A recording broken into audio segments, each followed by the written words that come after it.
Hello, everyone, and welcome to a special edition of Ask Me Anything with myself, Simon, the host of the InfoSec Live community, and KevTech, my friend Kevin. Hello, everyone, and welcome to a Oh, special edition of Ask Me Anything. I think with I'm myself, having Simon, the some host of the internet InfoSec Live issues community, because I've got a and real lag on. KevTech, Not sure if my you can friend hear that, Kevin. Kev. Hello, everyone, and welcome to Yeah, a special let edition me give a reset, I think folks, I'm and we'll having be back in some 2 seconds. internet issues because I've got a real lag on. Not sure if you can hear that, Kev. Hello, everyone. Hold on.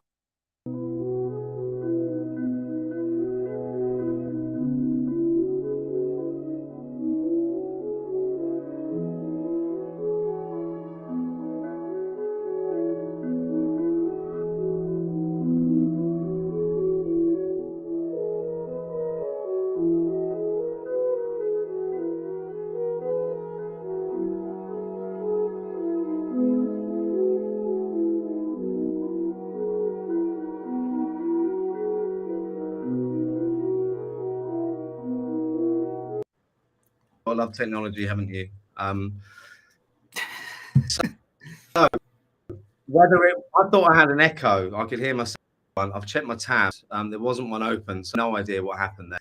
It also might be the fact that I live in the middle of a field and I'm reliant upon a Starlink internet connection, which, if I have an aeroplane go past or a big van down the road, tends to drop out every few minutes. So I'll try. My name's Simon, for those that don't know me, the host of the InfoSec Live community. You've heard it 3 times now, so you'll definitely know who I am. I'm really, really pleased to have on Kevin Apolinario, today. KevTech. It's all good. It's all good. Say your name. It's one of those days, isn't it? And we are Yeah. going to talk about his journey into what he's doing today and how the previous roles that he's had have made such an impact on his success. And I'm sure most of you in the chat there know Kev. I know there's a few of you in there who don't. What he does most of his time doing, apart from working, is helping other people. So I want to spend today finding out a bit more about the man himself. So, Kev, please introduce yourself to those that don't know you and tell us what you're doing at the moment. Yeah, sure, definitely. So a little bit about me. And I see chat over here. I'm gonna, I love my IT community. People, I love the people around me. That's just how it is. I just love people around me. So, a little bit about me is I've worked in restaurant for about 12 years, roughly 12 years, and then I'm like, man, I want to do something different. I want to actually I want to get into a career path, and I want to learn about IT. So then I went and I got into IT, and I got my first certification, which is the CompTIA A plus, because a lot of people that are brand new that they don't know fundamentals, right? So it's like let me look at the A plus. So I looked at the A plus. I got my fundamentals, and I started studying that certification. I went to a school for that. So I went to a technical training school for that. I got my A plus, and then in that school that I went to, they actually got me a job in IT. So I started as a field technician for the Department of Education. Um, Moving forward, but before moving forward, or going back a little bit again, I started my YouTube channel because I have a YouTube channel called KevTech IT Support, because a lot of people have a lot of misleading information. They tell you that you can make six figures, you can do this, you can do that, and a lot of it has to do with your resume. You have to have the right certs.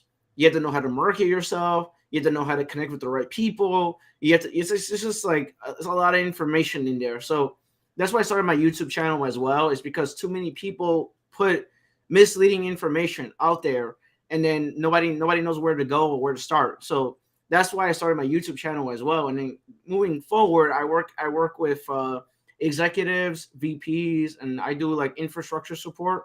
So I deal with VMware, I deal with Citrix, I deal with AWS, I deal with Azure, I deal with a little bit of everything. And then after that, I also work I guess part time as a trainer. So I do tech training in Australia, and I do tech training with people in the US. I'm a IT trainer, because the thing is with me is I train you on stuff you need to know if you're Yeah. trying to get a job in IT. Because a lot of people when they train you, they teach you stuff that it's kind of like fluff. So I try to teach you stuff that you need to know if you're going to the job market. I teach you like Active Directory, Office 365, just like the basic level CompTIA stuff, and some fundamentals and help desk. So And the stuff that's actually going to help you land the yeah, interview the job. Yeah, exactly. Yeah, exactly. So that's pretty much it for What me. you do, Kev, is amazing, and you've helped so many people break into IT. I want to know is it's not everyone who spends their time helping other people, and I've got my own reasons for doing it, probably different to yours. I was a bit of a twat for a lot of my life, very driven by money, arrogance, and ego until I had a very sort of catastrophic fall from grace with regards to finances, personal life a few years ago. And for me, I'm not religious, but I've read a lot, found out a lot about Buddhism. And for me, helping other people's become, I suppose, a therapy and also a way that's got me better and makes me happy every day. What is it this made you reach out and help so many people? So going back, it's a good question. So going back to my story is I grew up extremely poor, so like I had absolutely nothing. Like I grew up in a poor environment, and also the other thing is that I had my dad.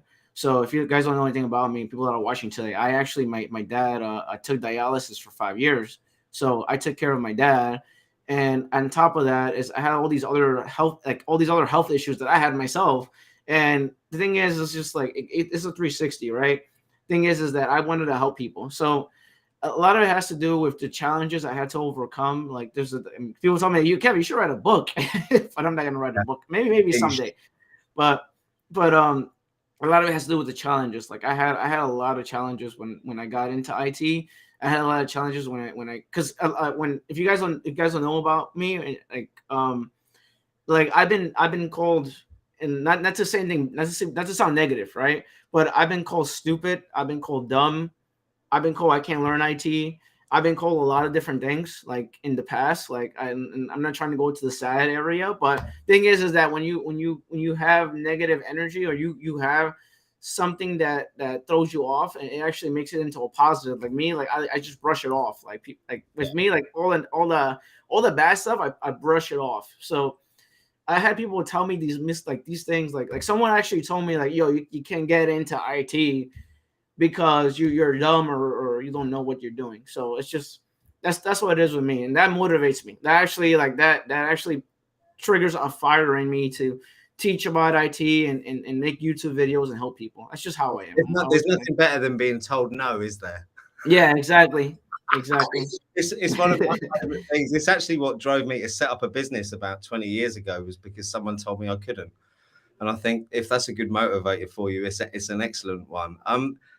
We talked about, or you touched on earlier, a lot of fluff, I think your terminology was. And it's definitely the same in the cybersecurity industry when it comes to the way that training is marketed and the way that it's presented.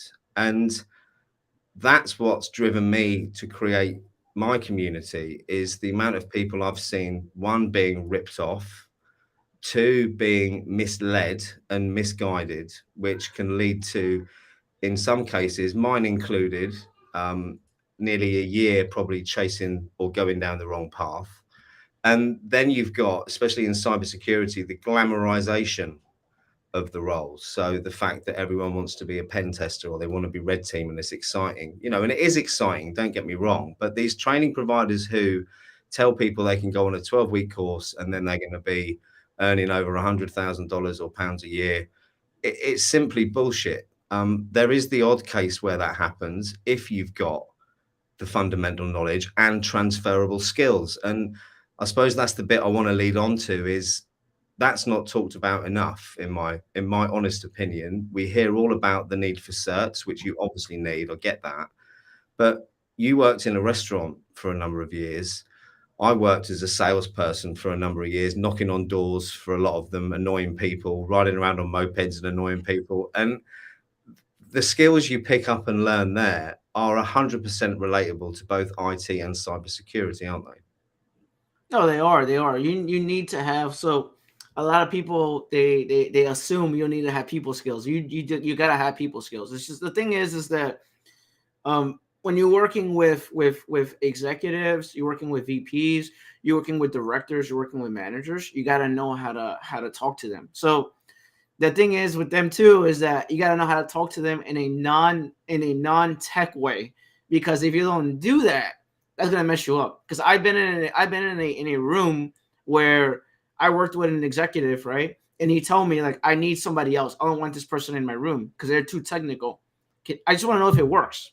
That's all I care about. So if you're gonna be too technical, I'm gonna ask you to leave. I don't want that. I want to know if this works or this doesn't work.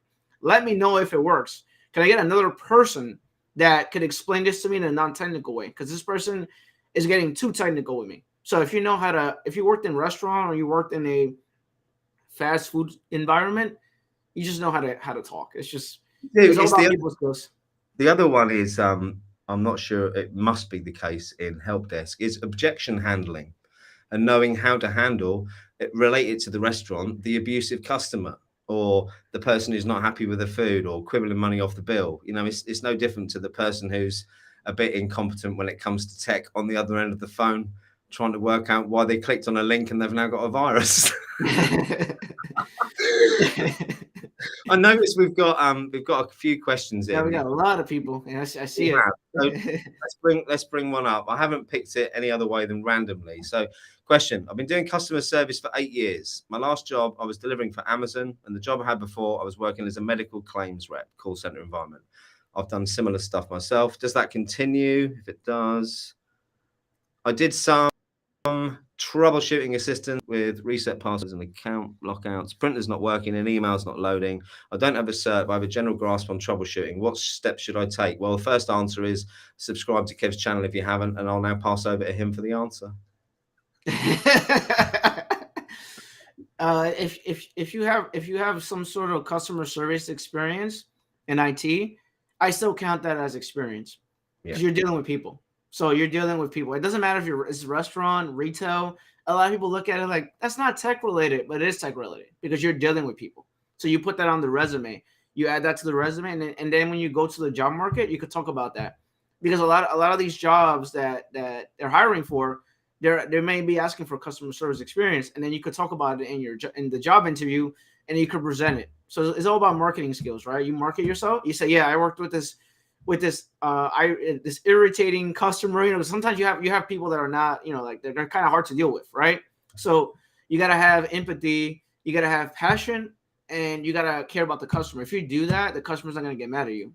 So and patience, yes. So you put that on the resume. You put your skills that is not tech related on the resume. If you don't have anything else to put on the resume, put whatever you had your previous job, put that on the resume, and then sell that in the job market. Because that's what I did when I started my first job. I didn't have tech skills, and I went and they asked me like, "Why should I hire you?" Right? They asked me, "Why should I hire you, Kev? You don't have any tech related skills." I'm like, "I worked in a restaurant for 12 years, and I have empathy for the customer. I take care of the client, and at the end of the day, like the customer is very important." So it's just like I look at it as the customer service is like you're dealing with clients, like they're the important ones, not me. I have nothing to do with it. I have to fix your computer. That's it. So, I think you hit the nail on the head, and it's about relating it, isn't it? And yes. And it being relatable. I think a lot of people struggle with that. I myself, who put my own resume together like a few weeks ago, I struggled with it personally as well. And what I also struggled with, I made the mistake to start with of just sending out the same resume for all the jobs. And I'll tell you how that went. I sent, I think, 40 in a week the first week and didn't get anything back.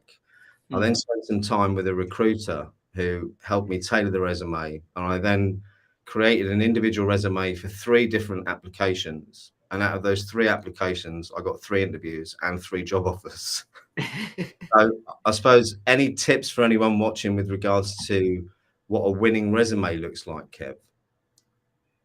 No, I was gonna say that if you're doing a resume, the thing is that the resume has to have like targeted words in it because there's an ATS system. So basically, what happens is you get a kickback. You throw a resume, like that there is the hidden spray method. Basically, what that means is you just spray your resumes everywhere, and nobody calls you because your resume sucks. Let's just be honest. That's what happened with mine. That's not gonna do anything. So what you do is you got to take a step back, right? You look at your resume, you're like, man, I need to fix this up, and you make it tech related, and you put keywords, buzzwords in there, like if you're applying for a help desk job, for example, right? You put Active Directory, Office 365, Server 2016, Server 2019, Windows 11, Windows 10, right? You put keywords in there that actually the resume gets picked up by the ATS system, because that's usually that's literally sure what those keywords are. 9 times out of 10, you can see them in the actual job advert, can't you? yes. So you got to make sure you have buzzwords in your resume, and then they grab your resume. Because if you don't do that, like the first, I guess the first thing that grabs your resume is the ATS system. And if you can't get past the ATS system, you're in trouble. Then no one's gonna look at your resume. They're just like, see this resume and throw it in the trash bin. So you gotta fix your resume. And there's a few other ways to do it. And like I'm very unorthodox when it comes to resumes, because I don't look at I look at the resume, but also just to give you more advice in this is that I get very unorthodox, because I look at the resume and I'm like, man, my resume needs a little bit of work. It's fine, I'll fix it, right? But then I go on LinkedIn and I look for the hiring manager, or look for the job recruiter, and I just reach out directly to them and I send them my resume. Like, you know what, I'm going to do this instead. I'm very unorthodox. It's just, it works. You just got a new job. Yeah. You got to do that sometimes. Unfortunately, you got to do that sometimes. Otherwise, you're going to get 40, 50 candidates that are going for the same job. So it's like 40, 50 candidates that almost have similar resumes, right? Yeah. So to bypass that, just go to the job recruiter themselves, or whoever's hiring, reach out to them, send them your resume. And then I seen someone, like, this is going to be very random. I see someone send their resume and then set their certification together with their resume, and they gave that to the hiring manager, and they got the job. Actually, it was just very unorthodox on LinkedIn. It's making you stand out sometimes, isn't it? And let's not forget, networking, not computer networking, but people networking, isn't everyone's cup of tea. I get that, to coin a British phrase. But the power of networking on LinkedIn, especially when looking for a job and making those personal connections with hiring managers, with potential employees or senior level employees of the businesses or types of business you want to work for, they are the things, like sending that certificate with the resume, they're the things that make you stand out and will make the difference. And even though I got an interview and ended up accepting a job last week off the back of that resume, the introduction came from a recruiter I'd built up a relationship with over the last year on LinkedIn. So if I hadn't have built up the relationship with him, I never would have even known about the job in the first place, which would have made the resume irrelevant, wouldn't it? Yeah. I see in the question someone said about phone interviews, and back to we're all better at different things than others, and it said that they've been having problems. I can't find it. Where is it? But anxiety's got the better of them, basically. Here we are. So keep failing my phone interviews because when I start rambling. Well, I've brought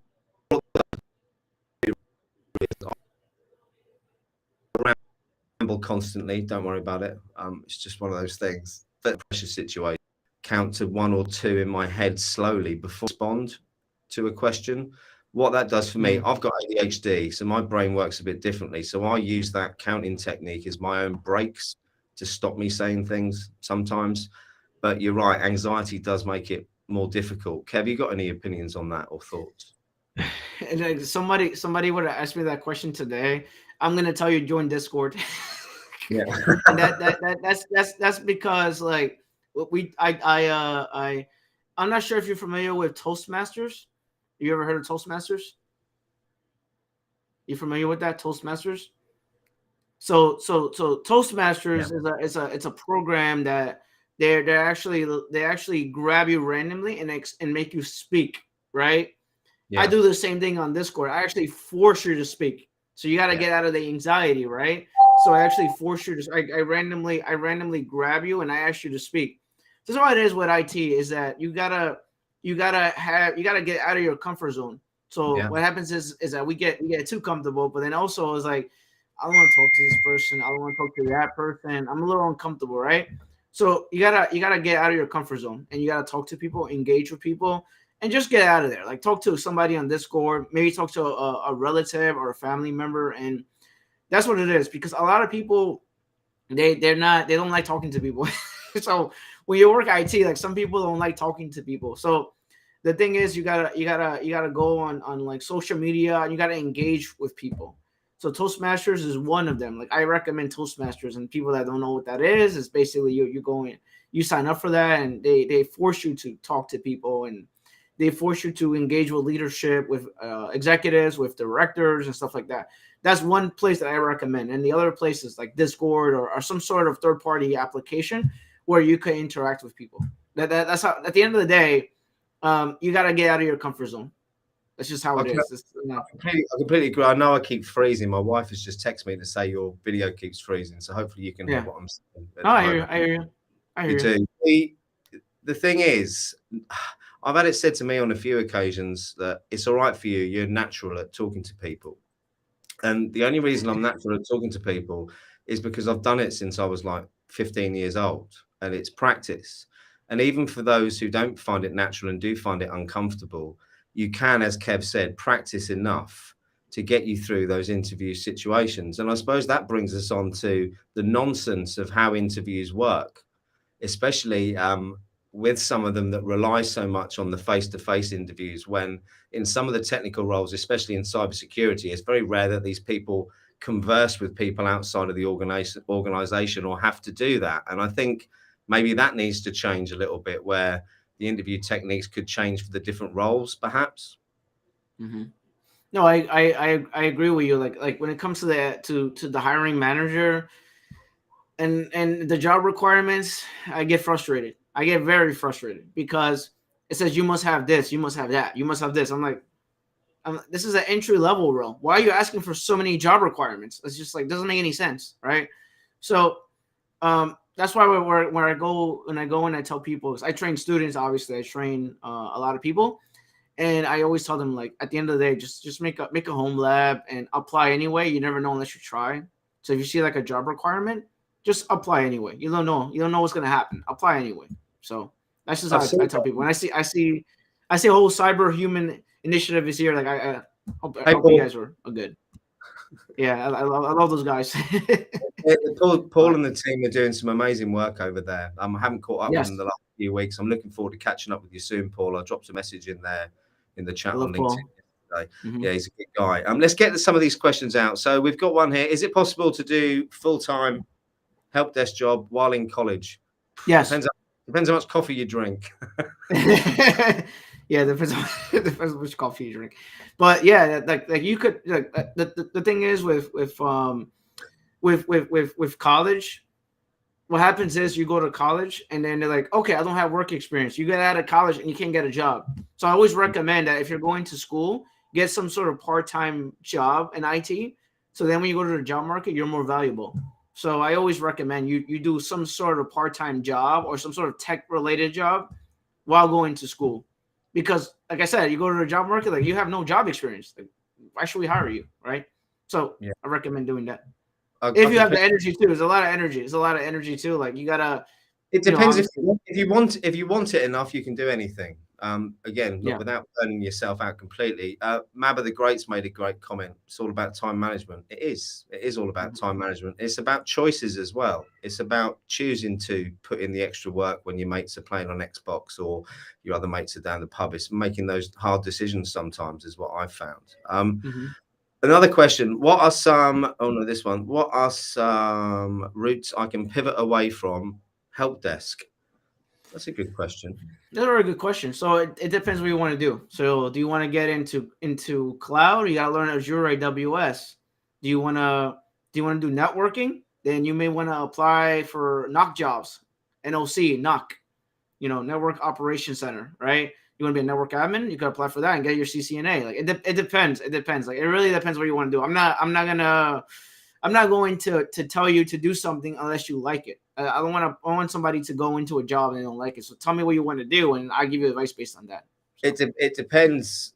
It depends what you want. I mean, again, with cybersecurity, if you want to look at that, there's over 50 job roles in itself. I thought I wanted to be in cyber, but it's its own little ecosystem with jobs in sales, marketing, operations, everything like any other business has. I mean, it's one of the biggest support industries in the world at the moment.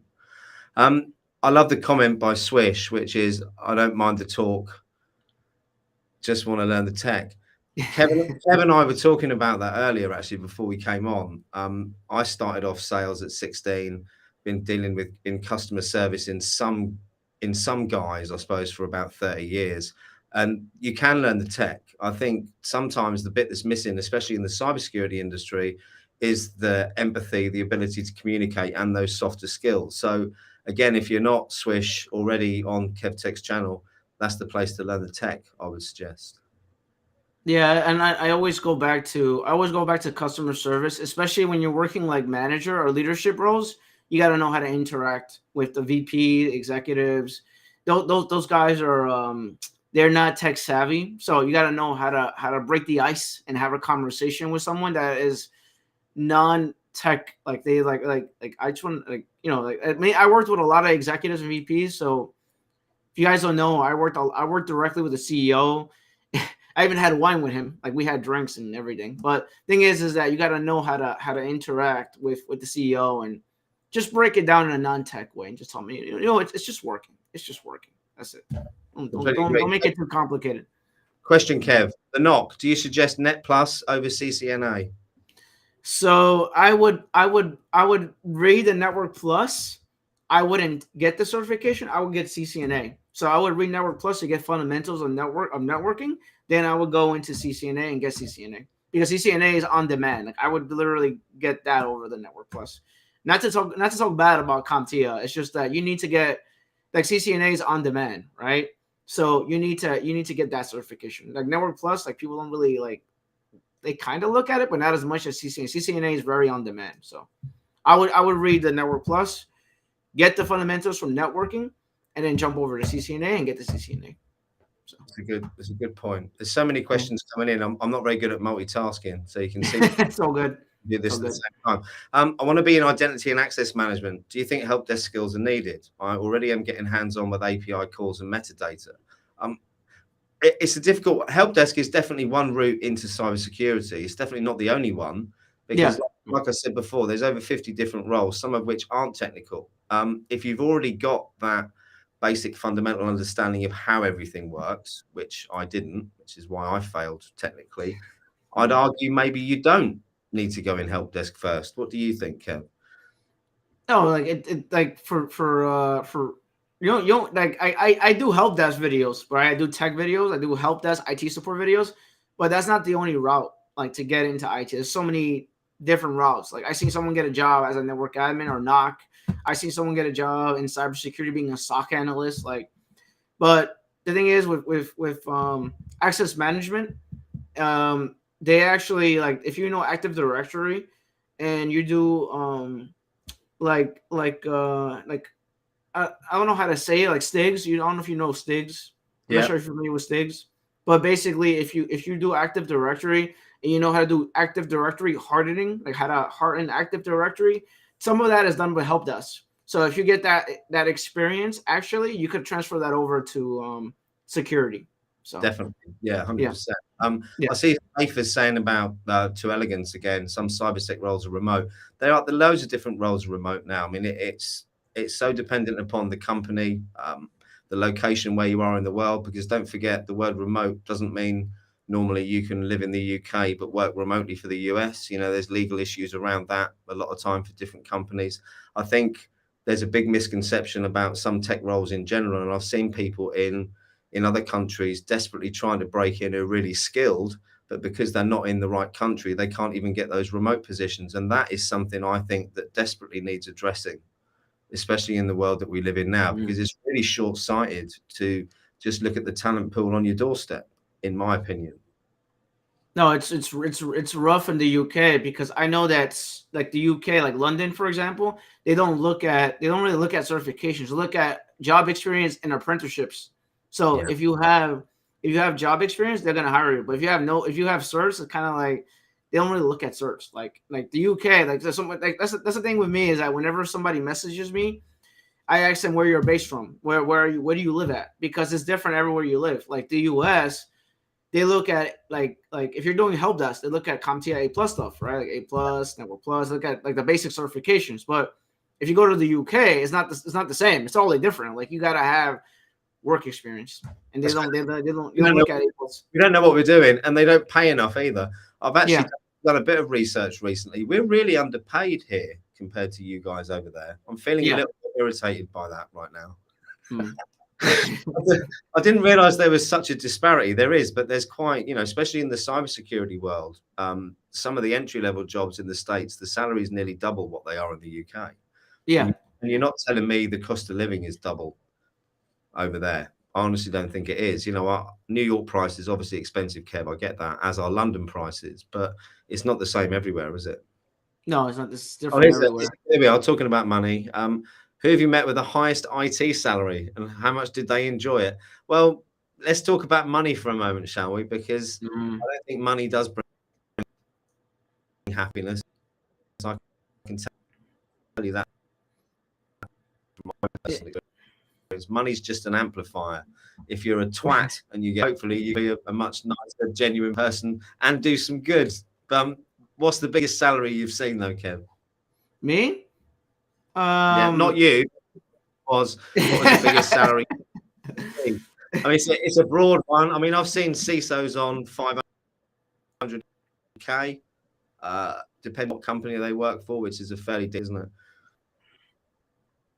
I worked with a CTO and he was making about 600K. So wow, it's not bad. Is it? Yeah, I was making 600K and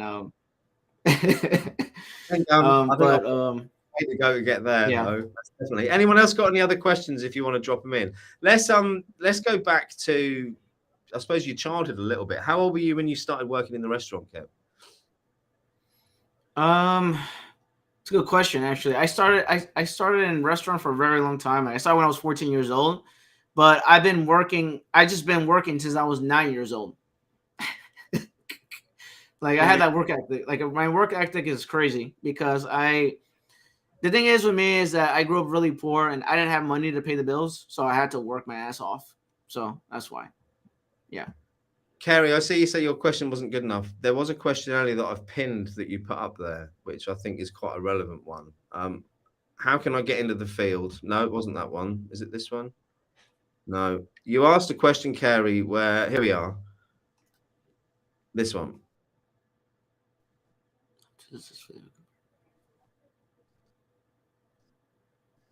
You gotta fix the resume, Kerry. It's about the resume. Successfully have a computer mobile business since I'm struggling to get hired. Kev, how difficult is that in the US? I mean, over here, it's something that I would actively encourage people to do. I mean, you've got, for example, I think you've got Craigslist over there where you can list local services. We've got something called JobTrain in the UK where you can list local services. And there's a demand. I don't know what it's like in the US, Kerry, but sorry, Sam, you're freezing a little bit. You all right? can you hear me now? Yep, I hear you. Yeah, it's my internet. Sorry, guys. Do you want to pick up another question while I'm dropping out, Kev? Is there another one on? Yeah. That's fine. Yep. That's fine. Yeah. So you for you, Kerry, you gotta like if you're not getting job interviews, it's because of the resume. It's all about the resume. If your resume sucks, no one's gonna call you. And then if you're trying to build a side business, right? You just gotta have you gotta know how to talk to. I talk a lot with CEOs and CFOs and a lot of people that have side businesses. I reach out to certain people. If I want to make my own business, I reach out to certain people. I have fixed my resume. I see your comment right there, actually. Yeah. So you gotta take a step back and look at your resume. It's all about your resume. If you're not getting a job, it's because your resume has issues. Like your resume needs to be reworded. You need to fix it. It has been done by Hire from Heroes. No one's saying it sucks, Kerry. Come on, Kerry. We're not saying it sucks. We're saying that you got to reword certain things on the resume, so your resume gets picked up from the ATS system. So what happens is you throw a resume, it goes in the system, and then it just rejected automatically. It's because your resume needs to be reworded. Certain things of it need to be adjusted on the resume. Well, you That's never the reason know. why. You never know. If Kerry's now had it done, it might just make the difference, Kerry. You never know. You might get some interviews next week. Yeah. Question here: how many rounds of interviews are you taking for US IT support jobs? So it depends on the company. It depends. A lot of it depends on the company. So it depends on the company. I'm gonna say it depends on the company because I done interviews with 2 interviews. I done interviews with 3. I done with 4. I done with 5. So it depends on the company. It depends who you're working with. If it's an executive, if it's IT support with executives, it's gonna be 5 interviews because they want to make sure that they're hiring the right person. But if you're doing IT support like entry level, then maybe 2 or 3 interviews is fair. Like senior level support like me, I done 5 interviews, and that's because they want to make sure they're hiring the right person. They want to make sure that they're hiring someone that is not like someone said over here in the comment, negative Nancy. You'll make sure you hire someone that actually knows how to engage and super nice with the executives. So depends, really I depends. think again, it's worth if I'm not me now, it's worth Yeah, I hear mentioning you.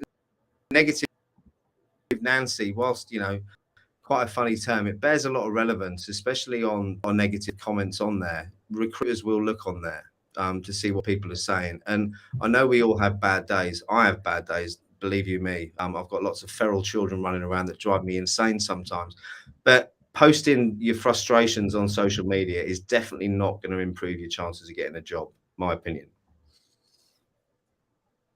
Mm-hmm. There we go. Right, have we got there we go. Someone was saying like, why am I getting interviewed? I'm on InfoSec. You guys don't know. I'm on InfoSec live YouTube channel. So basically, we this app allows you to interview me. I'm on his channel, so they're interviewing me, and it goes over to my channel. That's why. It's confusing. Yeah. Yeah. Alex, Yeah. how are you? It's someone I haven't spoken to for a long time. How are you, Alex? I hope you're well. Find a mentor in the field, someone who's where you want to be. They will help with resume, career, and training advice and interview prep. Yes. I could not agree more. For that, Couldn't in agree IT, more. you've got your Discord channel. If you want to get into cybersecurity, again, Kev's Discord channel. You've also got places like Cyber Mentor Dojo, obviously InfoSec Live. I'm going to say that because I'm biased, but there's loads and loads of places out there where you can get free support, and there are other people like Kev out there who are prepared to give up their time. It's difficult working out which ones are the genuine ones like Kev, because as someone said on here earlier about how do I know the dodgy jobs, it's a bit like the dodgy people that you have to watch out for as well. But you just have to research it, and social proof is the way. Speak to other people, find out from others. If you're looking at getting a job, Glassdoor is a good place to look to see what other employees have said about the organisation. The only thing I'd say to be aware of on that is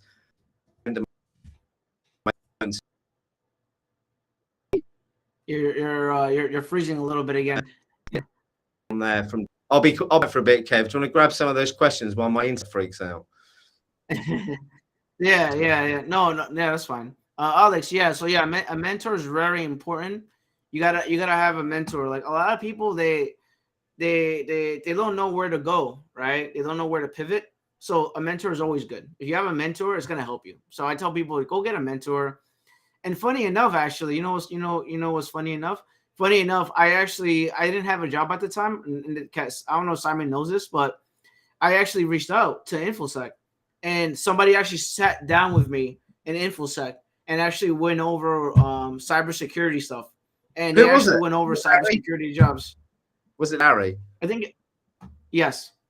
Love Larry. Larry, Yeah. if you're watching, love you. Haven't seen you for ages. Yeah. You see, there's lots of people like Larry who will genuinely give up their own time to help other people. And you don't have to pay for this help.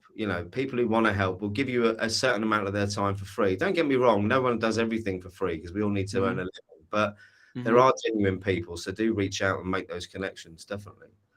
Larry helped me out, man. Like, you have no idea. Like, Larry, he actually sat down with me and he broke it down in a non-technical way for cybersecurity is I don't do cybersecurity. So I'm like, what the hell does this mean? And he just broke it down and he's like, explained it to me. And he's like, okay, you could apply for IAM jobs because you have that experience, and you could actually apply for a Splunk or Cellpoint. You could apply for certain jobs because you have that experience already. I don't know why you're not applying for those jobs. It's like, thing is that when you do Active Directory, actually you could transfer that over to cybersecurity. People don't know that, but you actually could do that. So thank you. There's loads of stuff you can transfer over, isn't there? Elegance has made another comment about having great connections with recruiters. I could not agree more with that. I mean, it's definitely what led me to my next job that I've just started this week.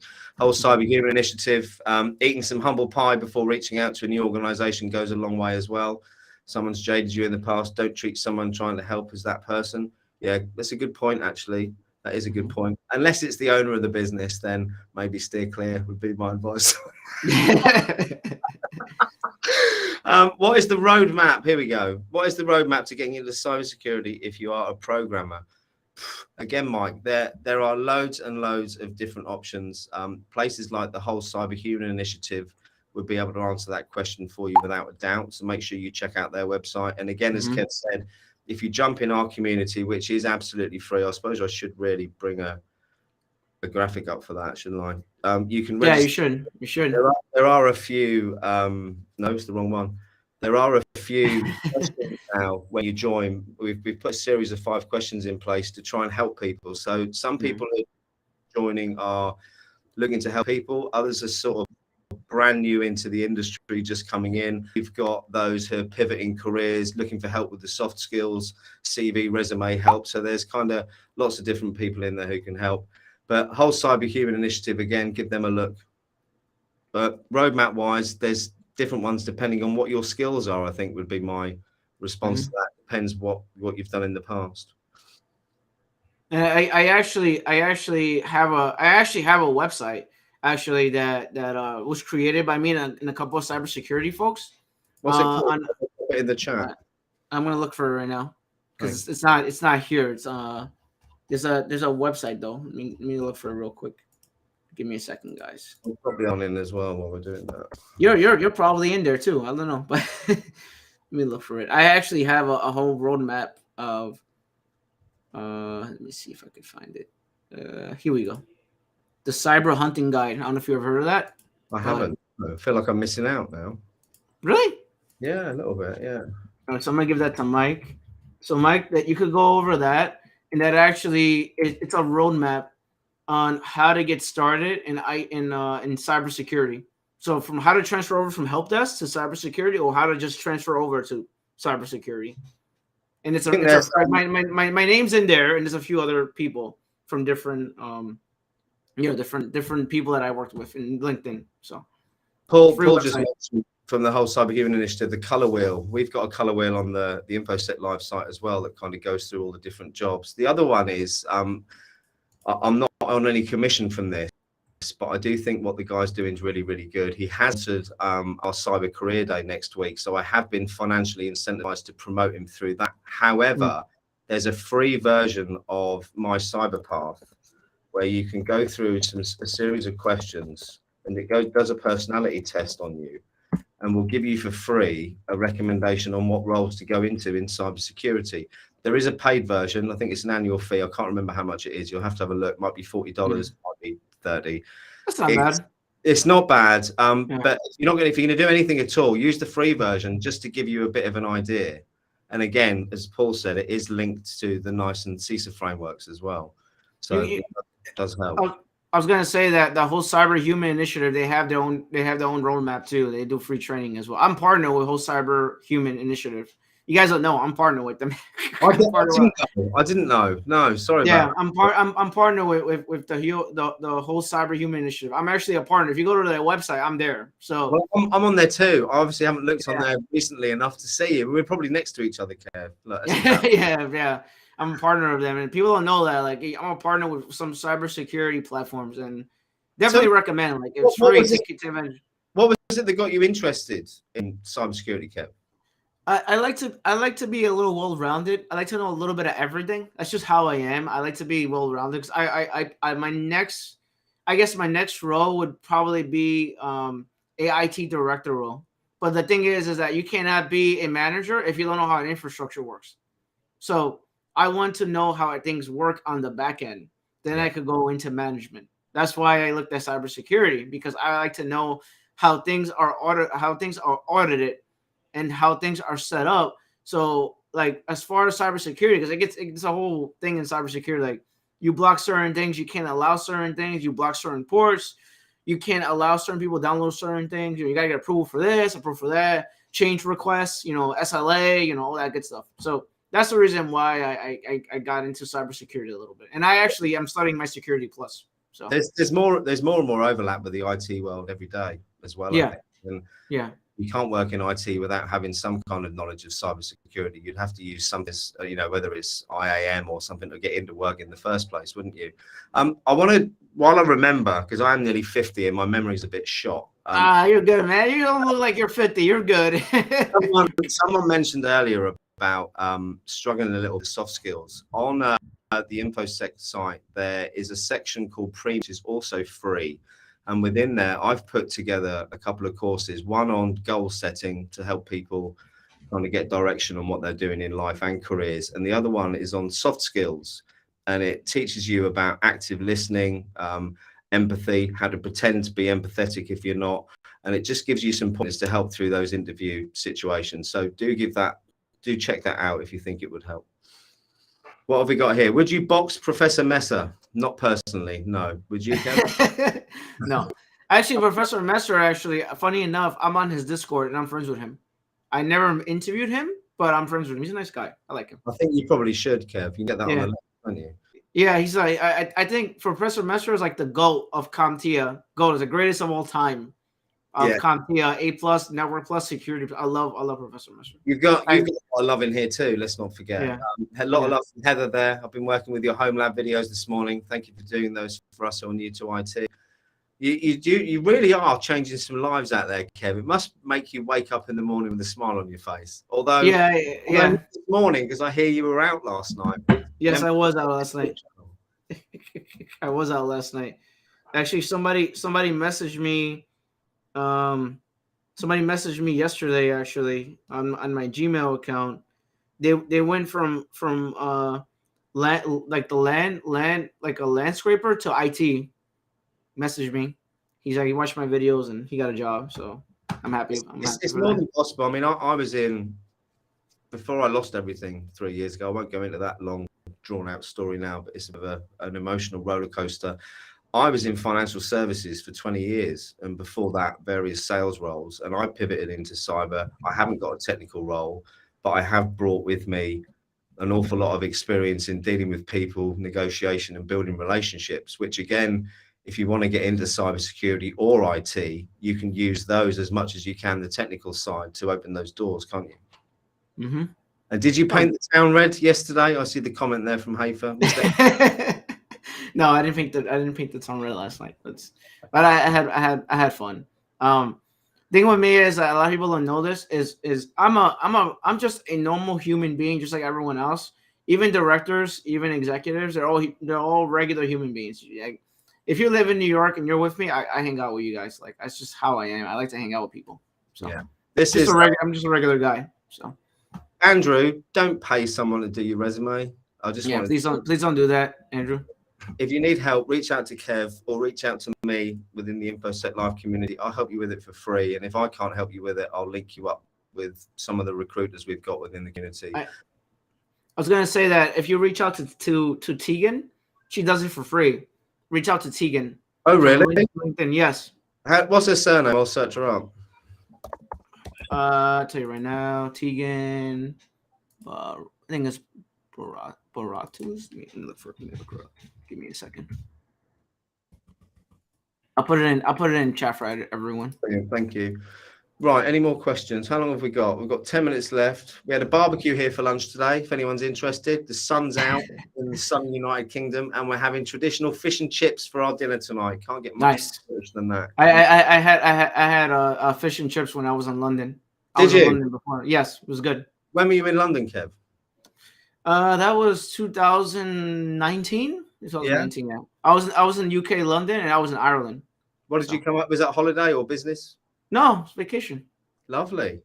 Yeah, I had a good time. I have to go again. Because everyone on my side of the family, they want to go to the UK again. So I'll see you at some point, definitely. Well, like I said to you before the call started, I'm buying a new company this week called Bramfit Technology Labs to bring their experts to the United States. So I'm going to be coming over there, I reckon, within the next 6 weeks. And I've got a list which you are firmly on of people I'm going to come and visit. Some serious, yeah, come visit, man. And Alex Venter, come I visit, asking for burgers. I've got one cheeseburger left. I can sling that over, or I can get you a sausage and chips when I'm at the shop later. But it will be cold. No, over. Definitely, we'll do something together. You come to New York, I got you. Definitely. Oh, thank you very much. Black pudding, love a bit of black pudding, Paul. Definitely. Pudding, yeah. Yeah, without a doubt. Let's have a look. What else we got? Austin, Texas. I have got Rene Osuna is in Texas. Not sure whereabouts he is, but I have got him on my list. What my wife and I'd like to do is bring all our feral children with us, hire out, I think you call them Winnebagos, don't you? Or the motorhomes, as we call them, and do a little tour of the United States. But whether that'll happen or not, I don't know. Right. Any last questions before we wrap things up, or anything you'd like to say, Kev, before I start thinking of my fish and chips in more detail? I always tell people that the thing that with me is I always tell people that when you're applying for jobs, don't be discouraged. A lot of people get discouraged. So like I always tell people, like, apply for jobs anyway, and embrace rejection. Because sometimes when you apply for jobs, like people get what's it called? Applying fatigue, right? They apply, and they don't get the job, and then they get these negative responses like, "Oh, I'm sorry, you're not qualified for blah blah blah," right? So keep applying for jobs. Don't get demotivated because of that. Obviously, if you're not getting anything, just fix your resume. It's all about the resume, and don't be discouraged by the job requirements, and just apply anyway. And for Anderson, I see Anderson there. Anderson. Do you not know how old I am? I'm 48 and I've got into cybersecurity about, I think, 12 months ago. I got my first job in the industry, and I came in as the global head of sales for a pen test company in the UK. It's never too old. And I think the older generation like us do bring a certain something extra to the table as well.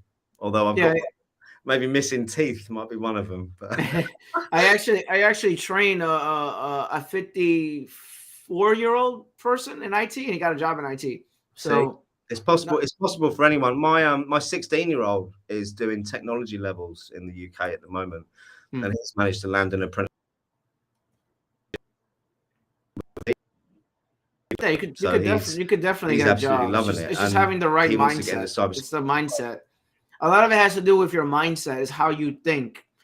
It's all about you create you create a mental blockade in your head when you think that I can't do it. Like, that's not how it is. You could do it. Just gotta believe in yourself. There's one here which I'm gonna have to show it. Where is it? Let me find it. Is 60 too old? No, it isn't. You can keep going. That's not too old either. Is it this one? Accept the job offer there. This one, there's quite a few. Cover off. We've got 7 minutes left, so let's make them. I applied for help desk, turned out to be a cloud support, accepted.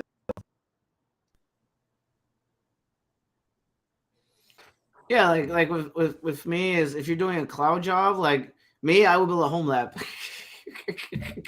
and learn it. Yeah. That's just how I am. Like, if you're gonna do a cloud job, like is it Azure or AWS, like build a home lab and then learn those skills, and then you could take that over to your job. That's what I would do if I was you. That's just 100%. Me. I wouldn't do that. This is the question. Bit random, right? How to stop drinking beer and stay motivated and away from distractions. Well, I'm not going to laugh about this one. I am a little bit, because but I used to be an addict. Hold my hands up now. I was a cocaine addict and an alcoholic for a number of years. I've been clean now for 3.5 years.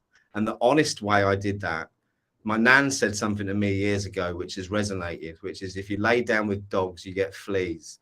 The only way you can stop is by stop hanging around with the people who do the same thing and change the way you live your life. And Kev said it a moment ago. It's all about mindset, right? For me, meditation helps, being mindful helps, trying to consider how other people feel all the time. But my solution to it was we moved to the most remote location in the UK possible, so I couldn't get anything. So after 6 months, you don't drink anymore. It's absolutely fine. But everyone's got their own way of dealing with it. Again, it's prioritizing what's important, isn't it? And if you want something important enough, you can still have a beer, but you can still do the work as well, perhaps. Yeah, it's all in moderation, and it's all in moderation. And then the other thing with me is, if people don't know this, like if you watch my videos on YouTube, I've been in YouTube for 5 years, 6 years. I used to be, so people don't know, people may not know this, but I used to be 200 pounds, and I lost 50 pounds in 5 months, and that's because of my mindset. Yeah. So if I could do that, I think anyone could do that. I used to be extremely overweight. I was a size 40, and I dropped down to a size 30. So for me, then my trigger to change everything was I lost everything. Right, I went from being a millionaire to having Rolex watch collections, sports cars, all these things, to living in a caravan on my own. Right, so for me, it was the point where do I continue and just drink and sniff my way into some kind of oblivion, or do I want to fight for my family and have some kind of life? And it took for me to have that massive crash. I wish it didn't, but it did, for me to actually realize what was important. And again, sometimes it takes a health scare. I came off, can't see it, but I came off my R1 motorbike, and I've got a titanium forearm. I've got half a shoulder, but again, I'm lucky to be alive. And it's about making the decision every morning when you wake up, what you want to do with your life. And for me, I've gone from chasing money and shiny things like some kind of magpie for 45 years to now, even though we're comfortable, I've got no desire to go out and buy flashy things, because what's important to me is spending time with my wife and amazing kids who I've treated like shit for a certain amount of time. And that's the difference, isn't it? It's about what's important to you. What was it that made you lose the weight, Kev? Do you mind us getting personal, or do you not want to answer that? Yeah, definitely. I had a health issue, so I went to the doctor, and I had an issue with my heart. So a lot of people know that, but the thing is, I had an issue with my heart, and my heart was bothering me. And I went to the doctor that told me, you got to lose some weight, man. I'm like, okay. So then I went, and my story is a little crazy because I worked the night shift in my IT support job at the time. So I went to run at 2 a.m. I was running. Wow. I was running 2 a.m. every day for 5 months. Then I lost my weight. Do you still run now? Yes. Yeah. I for the last 3 years for me has been about getting better mentally, really. And I've done that, and I feel on top of the world now, but physically I'm not quite where I need to be. I've lost nearly 2 stone in weight, because I was down to 9 stone back in 2019. I'm 6 foot tall. I should never have weighed 9 stone. And it was down to my lifestyle and my stupid choices. And I ballooned up. I put on like nearly 5 stone, recovering by eating basically all the time. And I've lost the weight to a certain extent, but I haven't got the fitness back. And I'm really conscious that it's the thing that's missing for me is getting back into running every day. And it's, there's me telling everyone else it's all about mindset and you can do anything. Well, why haven't you started running then, Simon, you lazy bastard? Because I've been saying I'm going to do it for like 6 months now. So what's stone in pounds? Oh, don't ask me technical questions. Is there, help me out. My wife was here. Is it 13 or 12? Something like that. It's like 13, 12, yeah. Yeah, something like that. 14 pounds. Someone said a stone is roughly 14 pounds. There we go. But it is all about mindset, and it isn't for everyone. We talk about being self-employed. I was self-employed, had my own business for like over 20 years. I never thought I'd be employed again. I've spent a week at this firm I joined on Monday, and I've never been happier, because I've realized that it's really good to be surrounded by other people who are good at the things that you're not. And again, I was a bit deluded thinking I was an entrepreneurial genius, when all I was actually like a personality salesman who gets on with people. And it's learning what your strengths are, isn't it, and working to them. No, I always like to be the dumb person in the room. Yeah. Why? Because I like to learn from everyone else. So there's always going to be someone smarter than you. That's just how it is in life. There's always going to be someone better than you and smarter than you.